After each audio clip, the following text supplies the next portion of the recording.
மகர ராசியில் பிறந்த உங்களுக்கு இந்த வாரம் உங்கள் எப்படி இருக்குன்னு பார்க்குறோம். உங்களை அறியாத மகிழ்ச்சி சந்தோஷம் இருக்குது. ரொம்ப நாளாக உங்களுக்கு குழந்தை இல்லை அப்படிங்கிறவங்களுக்கு குழந்தைக்கான ஒரு வாய்ப்பு, ஒரு சூழ்நிலைகள் உருவாகும், அவ்வளோதான். அதோட குழந்தைக்காக நிறைய செலவு பண்ணுவீங்க. குழந்தைகள் உங்களை விட்டு பிரிஞ்சிருக்க வேண்டிய காலங்கள் அல்லது அவர்கள் உங்களை விட்டு பிரிஞ்சு போக வேண்டிய காலங்கள் இதெல்லாம் இந்த வாரத்தில் இருக்குது. அதனால் கவனம். ஸோ இந்த வாரம் உங்களுடைய ஃபினான்ஷியல் பொசிஷன் பரவாயில்ல, முயற்சி பண்ணுங்கள், சக்ஸஸ் பண்ணுவீங்க.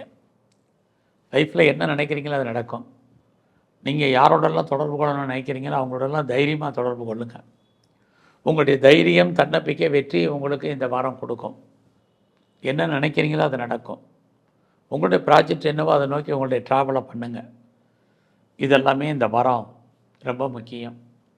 ரொம்ப நாளாக வீடு மாறணும், இடம் மாறணும், ஊர் மாறணும்னு நினைக்கிறவங்களுக்கு அதுக்கான வாய்ப்புகள், சந்தர்ப்பங்கள் நிறைய உண்டு. நீங்கள் விவசாயம் சார்ந்த துறைகளில் இருந்தீங்கன்னா உங்களோட விவசாயத்தில் மகசூல் லாபம் இருக்குது.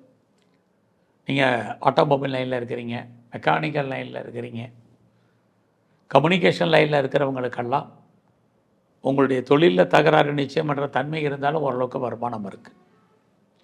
உங்களுடைய எஜுகேஷன் நல்லாவே இருக்குன்னு தான் சொல்லணும். இந்த வாரத்தில் உங்களுடைய குழந்தைகளால் ஒரு பக்கம் மகிழ்ச்சி. உங்களுடைய சர்வீஸ் எப்படி இருக்குன்னு பார்க்குறோம்.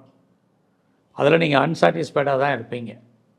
நீங்கள் எந்த வேலை பார்த்தா சரி, government, private, any other repeated concern எதில் இருந்தாலும் சரி, உங்களுடைய கரியரில், உங்களுடைய ப்ரொஃபஷனில், உங்களுடைய ஜாபில் நீங்கள் ஒரு திருப்தி இல்லாத மனநிலையில் இருப்பீங்க. அது மாதிரி மனநிலைகள் இருந்தால் நீங்கள் மாற்றுங்க. இது ரொம்ப முக்கியமான விஷயம். சொந்த பிஸ்னஸ் ஓரளவுக்கு பரவாயில்ல. உங்களுடைய மேரிட்டல் லைஃப்பை பொறுத்த வரைக்கும் கணவன் மனைவி கருத்து வேறுபாடு, சண்டை சச்சரவுகள் இருக்குது. ஃபர்தராக நீங்கள் ஏதாவது ஹையர் எஜுகேஷன் பண்ணுறதா இருந்தால் பண்ணுங்கள். உங்களுடைய ஆண் நண்பர்களால் மகிழ்ச்சி, சந்தோஷம் இருக்குது. மூத்த சகோதர சகோதரிகளால் நன்மைகள் உண்டு. இந்த வாரம் முழுவதுமே பார்த்திங்கன்னா நீங்கள் முருகனை பிரதானமாக வழிபாடு பண்ணுங்கள். அது இல்லாமல் பெருமாளையும் சேவிச்சிட்டு வாங்க, நல்லது நடக்கும்.